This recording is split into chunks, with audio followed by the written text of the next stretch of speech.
इस पार्ट की शुरुआत में हम देखते हैं कि सी चैन मिस्टर वू को डांट लगा रहा होता है और बोलता है कि मैंने तुमसे जिनजिंग के बारे में पता करने को बोला था, तो तुम रोंगरोंग के ऑफिस में जाकर फाइल्स की पिक क्यों ले रहे थे। तो मिस्टर वू बोलता है कि रोंगरोंग ने जिनजिंग को सिटी डेवलपमेंट प्रोजेक्ट में शामिल कर लिया है। इसका मतलब है कि जिनजिंग का ज़रूर कोई ना कोई कनेक्शन होगा और इसके बारे में सही जानकारी रोंगरोंग के ऑफिस में ही हो सकती है, इसीलिए मैं वहाँ गया था। तो सीचन बोलता है कि तुम्हें क्या पता चला? वो बोलता है कि जिनजिंग के बारे में कुछ खास पता नहीं चला। उसके बारे में जो जानकारी ऑफिस के रिकॉर्ड में है, वही जानकारी रोंगरोंग के ऑफिस में भी थी। फिर वो बोलता है कि इसका मतलब है कि वो स्पाई नहीं है। तो सीचन बोलता है कि क्या तुम पागल हो? रोंगरोंग अपनी ही कंपनी में इतने इम्पोर्टेंट प्रोजेक्ट में क्या कोई स्पाई रखेगी? और फिर सीचन बोलता है कि तुम ये सब छोड़ो और तुम ये सोचो कि तुम्हें रोंगरोंग को जो माफ़ीनामा देना है, उसमें तुम क्या लिखोगे? और फिर उसे जाने के लिए बोलता है। तो मिस्टर वो जाने लगता है, पर वो रुककर उसे बताता है कि मैंने देखा था कि बेई रोंगरोंग के कंप्यूटर से चोरी छुपे कुछ काम कर रहा था। इसके बाद हमें अगला सीन रोंगरोंग का दिखाया जाता है, जहाँ वो क्यूबी और जिनजिंग की क्लास लगा रही होती है और पूछती है कि तुम दोनों अलमारी में कर क्या रहे थे। तो जिनजिंग बोलती है कि मुझे तो अलमारी में जबरदस्ती खींचा गया था और वहाँ ये दोनों आपकी पिक ले रहे थे और फिर वहाँ किसी ने बदबूदार फाट मारी और ऐसा बोलते हुए वो क्यूबी की तरफ देखती है। तो क्यूबी उससे लड़ने लगता है और कहता है कि तुमने फाट मारने वाली बात पर मेरी तरफ क्यों देखा? क्या मैं इतना बदबूदार फाट मार सकता हूँ? वो फाट मिस्टर वू ने मारी थी। तो रोंगरोंग उन दोनों को चुप कराती है और बोलती है कि यहाँ ये मैटर नहीं करता कि फाट किसने मारी थी, बल्कि ये मैटर करता है कि तुम अंदर अलमारी में कर क्या रहे थे। फिर रोंगरोंग जिनजिंग को वहाँ से जाने के लिए बोलती है और उसके जाने के बाद क्यूबी से पूछती है कि सच-सच बताओ, आखिर तुम अलमारी के अंदर कर क्या रहे थे? तो क्यूबी बोलता है कि मैं यहाँ आप दोनों की कुछ पिक्स लेने आया था, पर जब मैंने छुपने के लिए अलमारी खोला तो वहाँ पर मिस्टर वू पहले से मौजूद था और वो भी आप दोनों की पिक ही ले रहा था। रोंगरोंग उससे पूछती है कि ओल्ड जिन ने तुमसे क्या कहा है?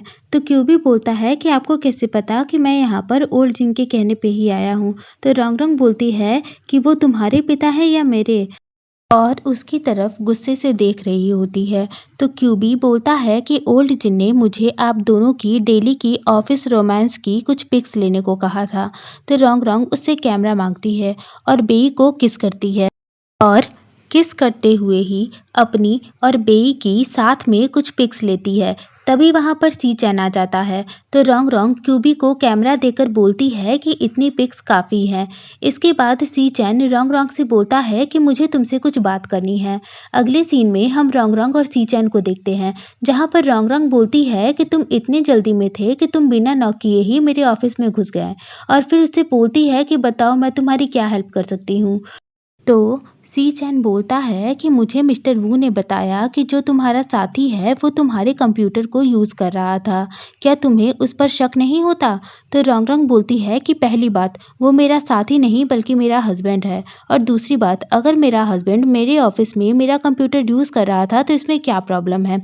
और फिर बोलती है कि तुमने मिस्टर वू को मेरे ऑफिस में क्यों भेजा था? तो सी चैन बोलता है कि ये बस एक मिसअंडरस्टैंडिंग थी। मैंने उसे कुछ भी लेने के लिए नहीं भेजा था। और फिर बोलता है कि जब से तुमने मुझे जिन फैमिली के सदस्य के रूप में स्वीकार किया है, तब से हम भाई-बहन हैं। तो क्या हम साथ में काम नहीं कर सकते? इस पर रोंगरोंग बोलती है कि पहली बात, ये कंपनी मेरी है और दूसरी बात, मैंने तुम्हें जिन फैमिली के मेंबर के रूप में इसलिए एक्सेप्ट किया है क्योंकि तुमने मुझे बचाया था और मैं तुम्हारे साथ कभी भी कोई भी काम नहीं करूँगी। इस पर सी चैन वहाँ से जाने लगता है, पर जाने से पहले वो बोलता है कि भले ही तुम मुझ पर भरोसा ना करो, पर कंपनी के भले के लिए तुम एक बार सिक्योरिटी फुटेज चेक कर लेना और फिर वहाँ से चला जाता है। अगले सीन में हम बेई को गुदा के साथ देखते हैं, जहाँ बेई गुदा को सिटी डेवलपमेंट प्रोजेक्ट से रिलेटेड फाइल दे रहा होता है। तो उस फाइल को देखकर गुदा बोलता है कि तुम बड़ी आसानी से रोंगरोंग के पास से ये जानकारी ले आए। तो बेई बोलता है कि अब तुम अपना प्रॉमिस पूरा करो और मेरी मॉम का बिल्डिंग मुझे वापस कर दो, नहीं तो मैं कुछ भी कर सकता हूँ। इस पर गुदा उसे एक मुक्का मारता है और बोलता है कि तुम्हारी हिम्मत कैसे हुई अपने बड़े भाई से इस तरह से बात करने की, और बोलता है कि वो बिल्डिंग मेरे लिए बेकार है।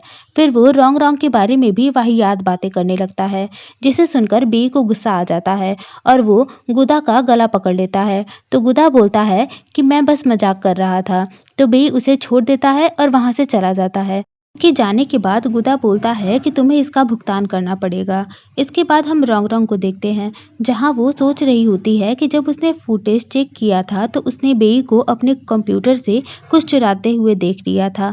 फिर वो उस फुटेज को डिलीट कर देती है और ये सब वो सोच ही रही होती है कि तभी वहाँ पर बेई आ जाता है और बोलता है कि तुमने खाना नहीं खाया।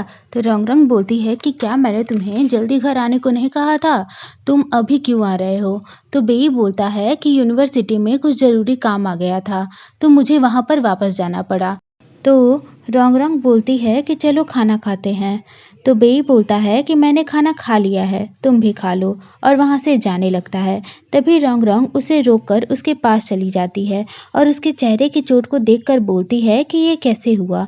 तो बेई बोलता है कि मैं किसी चीज़ से टकरा गया था। तो रोंगरोंग उसे अपने साथ ले जाती है और उसकी चोट की सेकाई करने लगती है, पर बेई उसका हाथ रोक देता है और बोलता है कि मैं ठीक हूँ। पर रोंगरोंग उसका हाथ हटाकर उसकी चोट की सेकाई करने लगती है और बेई से बोलती है कि क्या तुम जानते हो कि मेरे और ओल्ड जिन के बीच में रिलेशन अच्छे क्यों नहीं हैं? तो बेई सिर हिलाकर नहीं बोलता है। तो रोंगरोंग उसे बताती है क्योंकि वो मेरी परवाह करना चाहते हैं, मुझे समझना चाहते हैं, पर वो कभी भी ये नहीं कहते। वो मेरे पीठ के पीछे बात करते हैं, आज की तरह जैसे उन्होंने क्यूबी को मेरे ऑफिस में घुसने को कहा था। और फिर बोलती है कि अगर मैं क्यूबी को नहीं जानती तो मुझे लगता कि वो कोई जासूस है। इस पर बेई उसे देखने लगता है। तो रोंगरोंग उसे पूछती है कि तुम आज मेरे ऑफिस में क्यों आए थे? तो बेई बोलता है कि मैंने बताया था ना कि मैं बस वहाँ तुमसे मिलने के लिए आया था।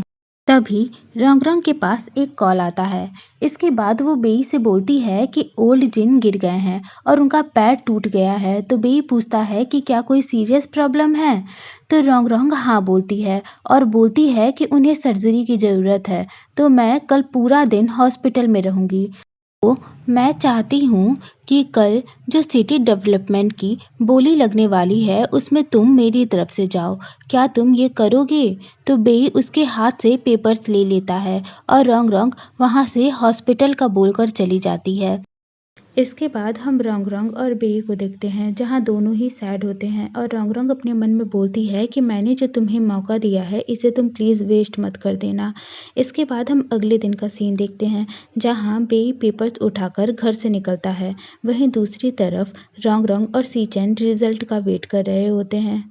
तभी रोंगरोंग के पास क्यूबी आता है और उसे बताता है कि ये बोली गू ब्रदर्स ने जीत ली है। तो रोंगरोंग बेई के बारे में पूछती है, तो क्यूबी बताता है कि उसने बोली बीच में ही छोड़ दी और ये सुनकर रोंगरोंग सैड हो जाती है और यहीं पर ये पार्ट ख़त्म हो जाता है।